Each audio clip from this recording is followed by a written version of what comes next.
পরম পবিত্র উৎপন্ন একাদশী ব্রত মাহাত্ম্য কথা।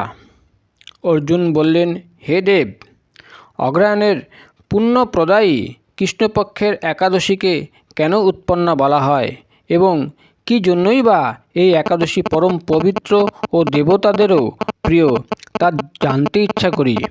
আপনি কৃপা করে আমাকে তা বলুন। শ্রী ভগবান বললেন, হে পৃথাপুত্র, পূর্বে সত্যযুগে মুন নামে এক দানব ছিল। অদ্ভুত আকৃতি বিশিষ্ট সেই দানবের স্বভাব ছিল অত্যন্ত কৃপণ। সে দেবতাদেরও ভীতিপদ ছিল। যুদ্ধে দেবতাদের এমনকি স্বর্গরাজ ইন্দ্রকে পরাজিত করে স্বর্গ থেকে বিতাড়িত করেছিল। এইভাবে দেবতারা পৃথিবীতে বিচরণ করতে বাধ্য হয়েছিল। তখন দেবতারা মহাদেবের কাছে গিয়ে নিজেদের সমস্ত দুঃখ সবিস্তারে জানালেন। শুনে মহাদেব বললেন, হে দেবরাজ, যেখানে শরণাগত বৎসল জগন্নাথ গরুধ্বজ বিরাজ করছেন, তোমরা সেখানে যাও। তিনি আশ্রিতদের পরিত্রাণকারী, তিনি নিশ্চয়ই তোমাদের মঙ্গল বিধান করবেন। দেবাদিদেবের কথা মতো দেবরাজ ইন্দ্র দেবতাদের নিয়ে ক্ষীর সমুদ্রের তীরে গমন করলেন। জলে শায়িত শ্রী বিষ্ণুকে দর্শন করে দেবতারা হাত জোর করে তার স্তব করতে লাগলেন। স্তুতির মাধ্যমে নিজ নিজ দৈন্য ও দুঃখের কথা তারা ভগবানকে জানালেন।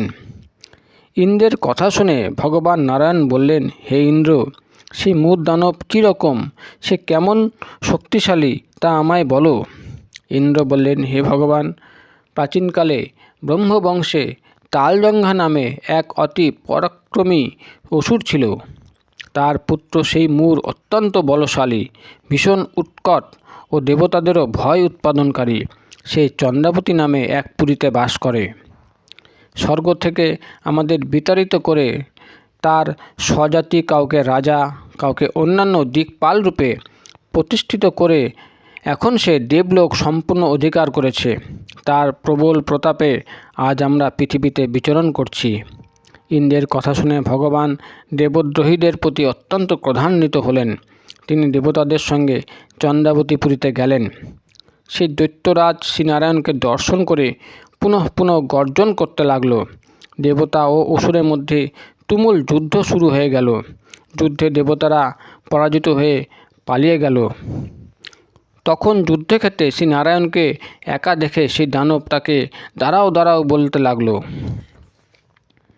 শ্রী ভগবানও ক্রোধে গর্জন করে বললেন, রে দুরাচার দানব, আমার বাহুবল দেখ। এই বলে অসুরপক্ষীয় সমস্ত যোদ্ধাদের দিব্য বাণের আঘাতে নিহত করতে লাগলেন। তখন তারা প্রাণ ভয়ে নানা দিকে পালাতে লাগল। সেই সময় নারায়ণ দৈত্য সৈন্যদের মধ্যে সুদর্শন চক্র নিক্ষেপ করলেন। ফলে সমস্ত সৈন্য ধ্বংসপ্রাপ্ত হলো। একমাত্র মূর অসুরই জীবিত ছিল। সে অস্ত্রযুদ্ধে নারায়ণকেও পরাজিত করল। তখন নারায়ণ দৈত্যের সাথে বাহুযুদ্ধে লিপ্ত হলেন। এইভাবে দেবতাদের হিসাবে 1000 বৎসর যুদ্ধ করেও ভগবান তাকে পরাজিত করতে পারলেন না। তখন শ্রীহরি বিশেষ চিন্তান্বিত হয়ে বদ্রিকা আশ্রমে গমন করলেন।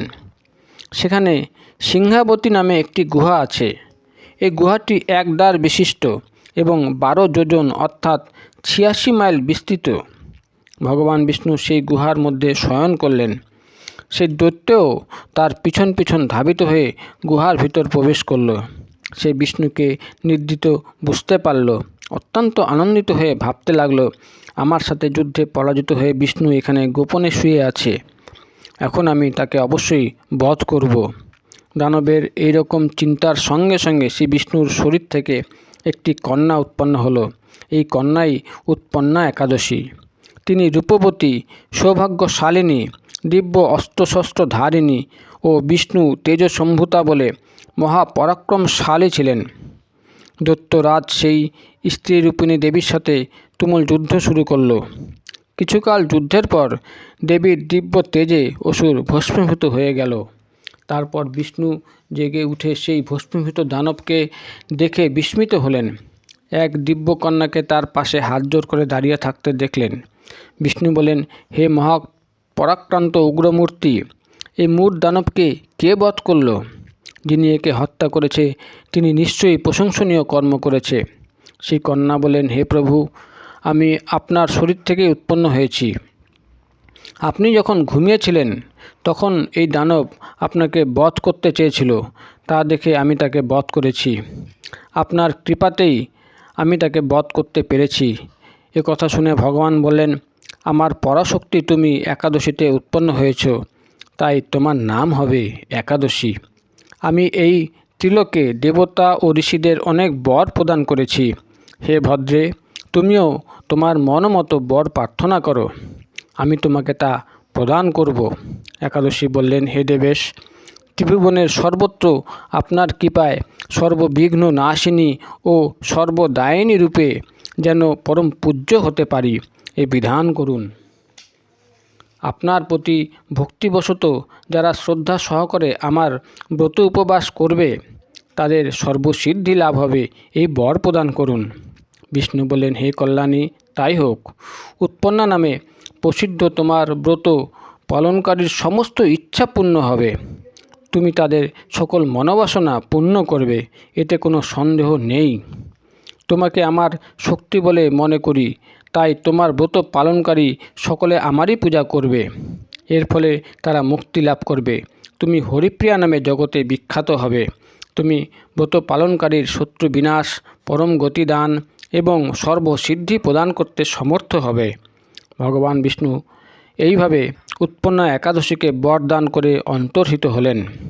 সমস্ত ব্রতকারী দিবারাত্রি ভক্তিপরায়ণ হয়ে এই উৎপন্না একাদশীর উৎপত্তি কথা শ্রবণ কীর্তন করলে শ্রীহরির আশীর্বাদ লাভে ধন্য হবেন।